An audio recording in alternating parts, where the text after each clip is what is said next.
بەڵگەکانی ژیانی دواڕۆژ نووسینی مامۆستا محەممەد فەتحوڵڵا گولەن. دانایی گرژگیری نێوبوونەوەر.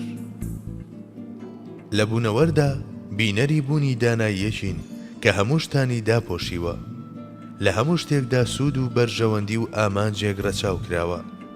ماددەگەرایان لە ڕێی نکۆڵیکردنی ئەو دانایی حیکمەتەوە کە بە ئیللەی غاییە ناودەبرێت دەڵێن باڵادەستی پەروەردگار لە بوونەوەردا شتێکی ناتەبایە لەگەڵ عەقڵ. ئەمە لە کاتێکدا کە پەروەردگار مستەغنیە لە ناچاربوون بەوەی لەبەر حیکمەتێک کارێک ئەنجام بدات، واتە ئەو ویستی لەسەر هەر شتێک بێت ئەوە ڕوودەدات. وما تشاءون إلا أن يشاء الله. دڵنیابن ئێوە هیچتان پێ ناکرێت و هیچ کارێکتان پێ ئەنجام نادرێت مەگەر خواویستی لەسەر بێت. گەر خواوەند شتێکی نەوێت ئێوە ناتوانن داوای بکەن. مرۆڤ جگە لەو شتەی کە خواویستی لەسەرەتی ناتوانێت داوای هیچ شتێکی دیکە بکات. ئاخر ئەو دەسەڵاتداری ڕەهایە، بەڵام لە هەموو ئەو شتانەدا کە دروستی کردوون داناییشی ڕەچاو کردووە. مرۆڤ گەر بۆ ساتێک تێڕا بمێنێت یەکسەر نمایەن بوونی حاڵی لێو بەخەندەی کۆمەڵێک واتای دانایی و سوود لە خۆیدا دەبینێت. کاتێک یەک بەیەک لەو پێکاتانە وردەبێتەوە کە یەکانگیری ئەندامەکانی لاشە و بوونی جەستەیەکی یەکپارچەیان بە مرۆڤ بەخشیوە، دەبینێت کە تەنانەت یەک گەردی لەشیان ناپێویست و بێبەهانین. گەردونیش کە مرۆڤێکی مەزنە بە هەمان شێوە بە دانایی ڕازێنراوەتەوە، بە شێوەیەک کە لە تەواوی بوونەوەراندا تەنانەت هێندەی باڵەمێشولەیەکیش پوچی و بێواتایی نادۆزرێتەوە، تەنانەت لە گەڵای درەختێکیشدا کە بێ ورشە و بۆ ئێمە وەک شتێکی بێسوود دێتە پێشچاو کۆمەڵێک سوودی زۆر شاردراوەتەوە کە ئێمە پێیان پێنابین. هەرچەندە جەنابی حەق ناچار بە دروستکردنی شتەکان نییە بەم شێوەیە، بەڵام ناوی حەکیمی ئەو داخوازی بوونی ئەمەیە. بەڵێ، هەر لە جیهانی بوونەوەرە زەبەلاحەکانەوە بۆ جیهانی بوونەوەرە ئاساییەکان و لەوێشەوە بۆ جیهانی بوونەوەرە وردیلەکان شاهێدی بوونی دانایی و سوود و بەرژەوەندیەکی وەهاین کە تەواوی جیهانی داپۆشیوە. ئەو مرۆڤەی کە لە نێوتەواوی ئەم جیهانانەدا بەڕێزترین بوونەوەرە و خاوەنی لێهاتووی بوونە بژاردەترین دروست کراوە. کاتێک لەم دنیایەدا تەنها لە ڕوانگەی دیوی ماددە و جەستەوە بە هەزاران دانایی و حیکمەت ڕازێنراوەتەوە، ناکرێت هێندە داما و بێدەرەتان بێت تەنها بۆ ژیانێکی 4-5 ڕۆژی دنیا هات بێت و پاشان مەحکوم بە مەرجێک بکرێ کە زیندووبوونەوەی لە دوانە بێت. ناکرێت بیر لەوە بکرێتەوە ئەو دنیایەی تەنانەت ناتوانێت لە ڕوانگە مادیەکەشەوە دڵنیایی و ئاسوودەیی بە مرۆڤ ببەخشێت و وەڵامی داخوازیەکانی بداتەوە، بتوانێت وەڵامی ئەو توانایی و لێهاتوویانەی وەک خەیاڵ و ئارەزووی هەمیشەیی بوون بداتەوە کە تەواوی بوونیان داپۆشیوە. بەو پێیەی هەر لە سەرەتاوە پوچ نەبوون و بێبەهانەبوونی هەستەکانی مرۆڤمان قبول کردووە، بۆیە ئەو مرۆڤەی لەم ژیانەدا هەست و ئارەزووی ژیانی نەبراوە و هەمیشەیی بوونی بەدینایەت بە دڵنیاییەوە وەڵام و پاداشتی ئەم هەستانەی کە لەسەر بنەمای داناییەک پێبەخشراوە لە جیهانێکی دیکەدا وەردەگرێت. أفحسبتم أنما خلقناكم عبثا وأنكم إلينا لا ترجعون فتعالى الله الملك الحق لا إله إلا هو رب العرش الكريم. ئایا گومانتان وا دەبرد کە بەڕاستی ئێمە ئێوەمان بەبێ مەبەست دروست کردووە و ئێوە بۆ لای ئێمە ناهێنرێنەوە؟ بەرزی و بڵندی بۆ خوا، پاشای ڕەوای حەق، هیچ خوایەک نییە جگە لەو زاتە، خاوەنی عەرشی شکۆدار و بەڕێزە. ئەو خوایی کە دەسەڵاتداری ڕەوا و حەقە زۆر گەورە و مەزنە، جگە لە ئەو هیچ پەرستراوی دیکە نییە. ئەو خاوەنی ئەو عەرشە کەریمەیە، تەواوی گەردونی داپۆشیوە و سەرچاوەی ژیانی تەواوی بوونەوەرە. مەگەر ئێوە وا گومان دەبن کە هەروە بۆ هیچ و لە خۆڕایی دروست کراون؟ مەگەر وا بیر دەکەنەوە کە ناگەڕێنەوە بۆ لای خوا؟ خواوەندی بەڕێز و باڵا هەتا بڵێیت پاک و بێگەردە لە کارێکی لەم شێوەیە. ئەو کە ئێوەی هێناوەتە ئەم دنیایە و پەروەردەی کردوون، تەواوی ویست و ئارەزوەکانی جەستەی مادیتانی بۆتان دابین کردووە. ئەو خوایەی کە بە گوێرەی ڕووداوەکانی نێوبوونەوەر بچووکترین ئارەزووی بچووکترین بوونەوەری دابین کردووە، بێگومان گەورەترین ئارەزووی ئێوەش کە ئارەزووی بەقا هەمیشەیی بوونە دێنێتە جێ و جیهانێکی هەمیشەیی و نەبراوە بۆ ئێوە بەدی دەهێنێت.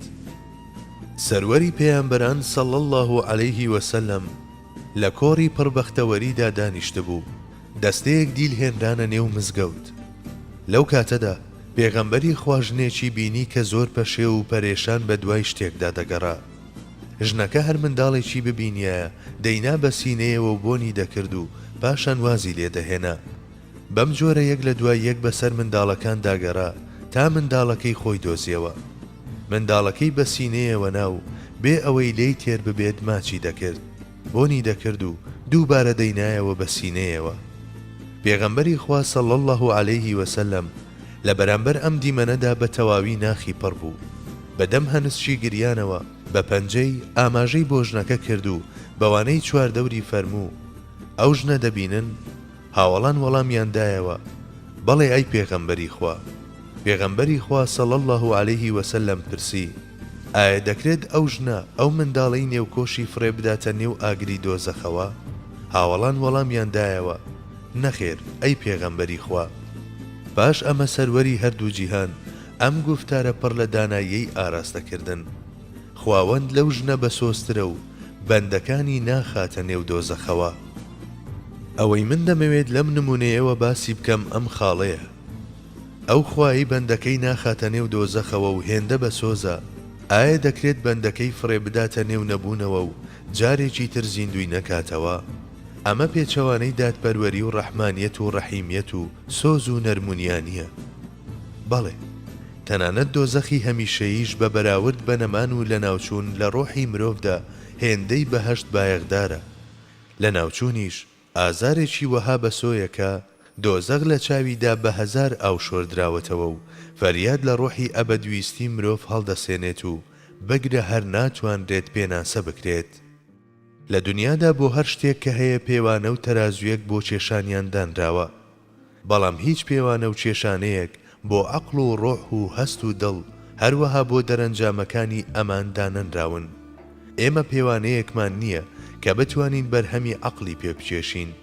لە کاتێکدا کێشانە و پێوانەی جۆرا و جۆرمان هەیە بۆ کێشانی ئەو شتانەی دەیان خۆین و دەیان خۆینەوە. ئەمانەش لە نێو وڵاتدا یاخود لە دەرەوەی وڵات خاوەنی بەهایەکی دراوین. هاوردەکردن و هەناردەکردنیش بە گوێرەی ئەو بەهایەنە ئەنجام دەدرێت. پێوانەکردنی پارچەیەک زەوی یاخود شتانی تری هاوشێوەی هەر بە هەمان شێوە دەبێت. بەڵام پێوانە و تەرازویەک نییە کە لە ڕێیەوە بتوانین زیرەکی و بیرتیژی و فەتانەتێکی مەزنی پێوانە بکەین. بۆ نمونە، بیرمەندگەلێکی وەک شکسپیر و هۆگۆ لەم دنیایەدا بەرهەمی بیری خۆیانیان نەدیوە. ئەمە دیوی ڕووکەشی بابەتەکەیە. لە دیوی جددی ئەم بابەتەدا دەکرێت بیر لە فەتانەتی پێغەمبەرێک بکەینەوە.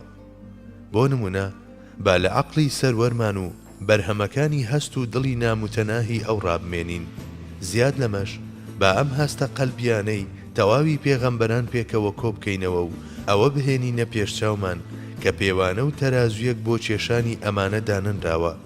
ئەم دید و تێڕامانە ئێمە بەم دەرەنجامە دەگەیەنێت. پێوانە و تەرازویەک بۆ کێشانی ئەم هەستانە دادەنرێت. گەرەم کارش لەم دنیایە بەدینێت، بە دڵنیاییەوە لە جیهانێکی دیکەدا ڕوودەدات. ونضع الموازين القسط ليوم القيامة فلا تظلم نفس شيئا وإن كان مثقال حبة من خردل أتينا بها وكفى بنا حاسبين. ئێمە پێوەر و تەرازوەکانی دادپەروەری لە ڕۆژی قیامەتدا دادەنەین. جا هیچ کەس بە هیچ شێوەیەک ستەمی لێ ناکرێت. ئەگەر بەقەدەر تۆوە خەرتەلەیەک کە زۆر بچووک و وردە کارێکی چاگیان خراپی ئەنجامدا بێت دەیهێنینە مەیدان. جا ئەوەندە بەسە بۆ ئێمە کە ئاوا بە وردی حساب و لێپرسینەوە ئەنجام بدەین. وەک لە ئاەتەکەشدا دەبینین لەم دنیایەدا تەرازویەک نییە کە بتوانێت لە دونیەتی مرۆڤ بچێشێت. ئێمە ناتوانین بەرهەمی هەستێک بچێشین کە لە هەر قوڵبوونەوەیەکدا بەرەو جیهانی ناخ جارێکی دیش کۆفە دەکات. ئێمە تەرازویەک شەک نابین کە بتوانێت هەستگەلێکی وەک سیر و خەفی و ئەو هەموو هەستە باڵایە بپێوێت کەوا لە مرۆڤ دەکەن بتوانێت دنیا و مافیها بە پشتی دەستی بداتە دواوە و جگە لە جەنابی باری بە هیچ کەسێکی دی و هیچ شتێکی دی ڕازی نەبێت. بەگرە زۆر جار ئەو مرۆڤانش کە سەرڕێژن لەم هەستانە پەی بە ماهیەتەکەیان نابن کەوایە ئەو ڕۆژەی ناوی ئاخیرەتە و تێیدا تەرازوو بۆ کێشانی ئەو هەستە باڵایەنەدا دەنرێت دێتە پێشەوە. ئەم هەستانەش لەوێ زۆر وردەکارانە دەچێشرێن چونکە ئەوەتە پێوانە بۆ کێشان و هەڵسەنگاندنی ئەندامە دەرەچیەکانی مرۆڤ دانراوە لە کاتێکدا بۆ لە دنیاتی ئەو کە لە ڕووکاری دەرەوەی زۆر درەوشاوەتر و زۆر باڵاترە هیچ پێوەر و تەرازویەک دانەنراوە. بەو پێی ئەم پێوانەیەش لەم دنیایەدا نابینرێت کەواتە لە دوا ڕۆژدا دادەنرێت. ولقد خلقنا الإنسان ونعلم ما توسوس به نفسه ونحن أقرب إليه من حبل الوريد. ئێمە مرۆڤمان دروست کردووە و دەشزانین کە لە ناخیدا چ جۆرە وەسوەسەیەک دێت و دەڕوات. گەرواتای پێچەوانەی بابەتەکە وەربگرین دەڵێین ئێمە مرۆڤمان دروست کردووە و دەزانین چه هەستگەلێک لە ناخیدا دێن و دەچن. ئەو مرۆڤەی کەشتانی خراپ ناخیان تەنیوە و وایان لێ کردووە قۆڵی جیهانی ناخی تەنک ببێتەوە و لە بنەڕەتی خۆی دوور و بێگانە بکەوێت و بەرەو نزمی و پەستی بڕوات و بە دوور لە ژینی دڵ ژیان بەرێتە سەر. خواوەندیش لە دوا ڕۆژدا هەروەکدارێکی ڕق و وشک حەشری دەکات. لەو لاشەوە مرۆڤی زۆر مەزنی وەها هەیە کە بە ڕوخسار زۆر کز و خامۆش دێتە پێشچاو و پۆشاچی بەری هەندێک جلی کۆنەیە بەڵام لە هەر دڵۆپێکی بوونیاندا زەریایەک شەپۆل دەدات. خواوەند بە ناخی ئەمانیش زانە و بینایە لێپرسینەوەیان لەگەڵدا دەکات. کارەکانیان لە تەرازووی مەحشەردا دەچێشێت و بە گوێرەی قۆڵی ناخیان پاداشتیان دەداتەوە. گەر تەنانەت هیچ هۆکارێک نەبێت بۆ هاتنەدی دوا ڕۆژ ئەوە کێشانەکردنی کارەکانی ئەو مرۆڤەی جێی درەوشانەوەی نهێنی ئەحسەن التەقویمە لە جیهانێکی دیکەدا و بەدەستێنانی بەهای ڕاستەقینەیان داخوازی ڕەهایبوونی دادگایەکی مەزن و مەیدانێکی لێپرسینەوەیە. لە بنەڕەتدا هیچ پێویستی و داخوازیەک جەنابی حەق بە ئەنجامدانی کارێک ناچار ناکات بەڵام ئێمە بە ناوی حەکیمی ئەوەوە دەکەوینە ڕێو لوتفەکانی ئەو لەم دنیایەدا دەکەینە بەڵگە و لە دەرەنجامدا دەگەینە ڕاستی بەدی هاتنی دوا ڕۆژ. جەنابی حەق خاوەنی سەڵتەنەتێکی زۆر مەزنە کە لەسەر بنەمای ئامانجێک و گونجاو بە مەبەستێک دروستی کردووە. ئەم سەڵتەنەتە لە جیهانی گەردیلەکانەوە دەست پێ دەکات و هەتا جیهانی سیستەمە زەبەلاحەکان درێژ دەبێتەوە. بەڵگەش بۆ سەڵتەنەتێکی لەم شێوەیە بەدیکردنی مۆر و سکەی ئەوە لە تەواوی ئەم جیهانانەدا لە جیهانی بوونەوەرە وردیلەکان و بوونەوەرە ئاساییەکان و بوونەوەرە زەبەلاحەکاندا هەموو واژۆی ئەو بەرچاو دەکەوێت. ئەم سەڵتەنەتە وەها ناوازەیە کە لە بچووکترین شتەوە بۆ گەورەترین شت بە هیچ شێوەیەک و لە هیچ بازنەیەکدا دەستێوەردانی کەسێکی دی قبول ناکات. ئەو تەرازوێکی داناوە لە ڕێگەی یاسایەکەوە کە ئێمە شارەزاین ببوونی بەڵام لە حەقیقەتی تێناگەین کارەکانی بەردەوامی پێدەدات. لە بنەڕەتدا ئەو یاسایانەی ئێمە دامان ڕشتون بەسنین بۆ ڕوونکردنەوەی ئەو ڕووداوانەی دێنە مەیدان. بۆ نمونە ڕوونکردنەوەی هاوسەنگی نێوان تەنەکان بەهێزی کێشکردن و پاڵپێوەنان لە ڕاستیدا بەسنیە بۆ ڕوونکردنەوەی ئەم ڕووداوە بەڵام بەهۆی ئەوەی ئێمە زانیاریمان نییە دەربارەی ئەو دیوی ڕووداوەکە بۆیە خۆمان ناچار بەڕازی بوون بەم بڕە لێکدانەوەیە دەکەین. ئەو شتەی لەم بابەتەدا ئێمە بە هەڵەدا دەبات ڕازبوونی ئەم بنەمایەیە لە هەموو جێیەکدا. لە کاتێکدا ڕازبوونی ئەم بنەمایە تەنها نیشاندەری هێز و توانای ئەو کەسەیە کە ئەم بنەمایەی داناوە وەگەرنا بابەتەکە ڕوون ناکاتەوە. زانست تەنها چۆنیەتی ڕووداوەکان بۆ ئێمە باز دەکات. هۆکار و بۆچی دروستبوونی شتەکان ڕوون ناکاتەوە. بەڵام گەر نەشتوانین بۆچی بوون و هۆکاری دروستبوونی شتەکان ڕوون بکەینەوە بوونی دانای یەک لە نێو هەموو شتەکاندا ڕوون و ئاشکرایە. لەسەر ئەم بنەمایەش هەموو ئەو شتانەی کە هەن و لە داهاتوودا دەبن لەسەر بنەمای ئامانج و داناییەکن.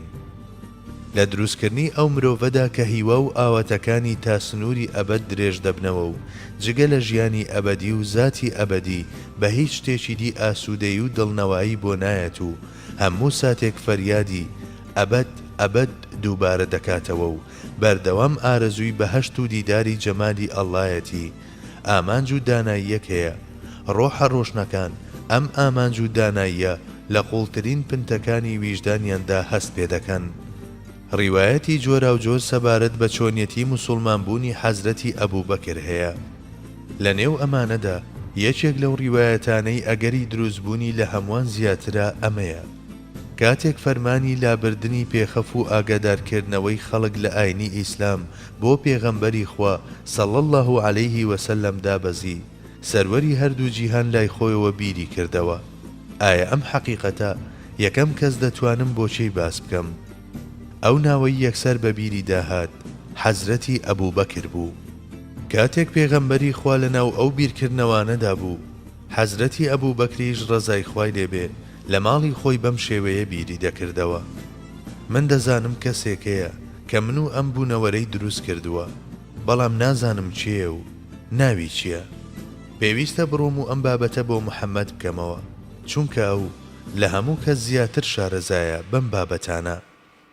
پێغەمبەری خوا صەڵی الله عەلەیه وسەلەم و حەزرەتی ئەبوبەکر بێ ئاگا لە یەکدی یەکێکیان بە ئامانجی ناساندنی حەق و ئەوی دیکەشیان بە ئامانجی ناسینی پەروەردگارەوە بەرەو ماڵی یەکدی بەڕێدەکەون.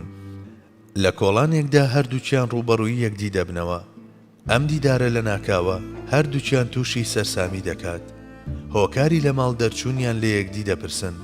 هەردوو لە بیر و هەستەکانیان بۆ یەکتری دەخەنە ڕوو. پێغەمبەری خوا صەڵی الله عەلەیه وسەلەم بە دڵخۆشیێکی گەورەوە حەزرەتی ئەبوبەکر ڕەزای خوای لێبێ بۆ ئاینی حەقبان کێش دەکات. ئەویش هەر یەکسەر موسڵمان دەبێت و دێتە ناو ئاینی ئیسلام. بیر و تێڕوانینە باڵاکان بە خوێندنەوەی شتان و ڕووداوەکان سەبارەت بە دۆزینەوەی جەنابی حەق دەگەنە بڕیار و بە دۆزینەوەی جەنابی حەق دەگەنە بڕیار و حکمێکی دروست. ئەوە تا حەزرەتی ئەبوبەکر ڕاستی بەکەم و کوڕیەکی بچووکەوە دۆزیوەتەوە. پێغەمبەری خوش ئەم کەم و کوڕیەی بۆ تەواو کردووە و گەیاندویە بە حەقیقەت. هەرکەس لە شتان و ڕووداوەکان بکۆڵێتەوە، لەسەر و هەموو ئەوانەوە مۆری جەنابی حەق دەبینێت و لە دەرەنجامی تێڕامانی ئافاقی و ئەنفوسیدا دەگاتە ئەم حکمە. ئەو کەسەی لەم ژیانەدا منی سەرگەردان و بێبەرنامە واز دێهێناوە، بە دڵنیاییەوە پاش چوونە نێوگۆڕیش نامداتە دەست سەرگەردانی و پوچی و هەروەک چۆن لە وەرزی بەهاردا ڕووەکەکان حەشر دەکات و دەژیێنێتەوە، گەردیلەکانی منیش کە هەروەک تۆوێکیان لێ هاتووە لە ژیانێکی نوێدا دووبارە زیندوو دەکاتەوە و دادگایەکی مەزنیش بۆ لێپرسینەوە و پاداشتی ئەم ژیانە دێنێتە پێشەوە.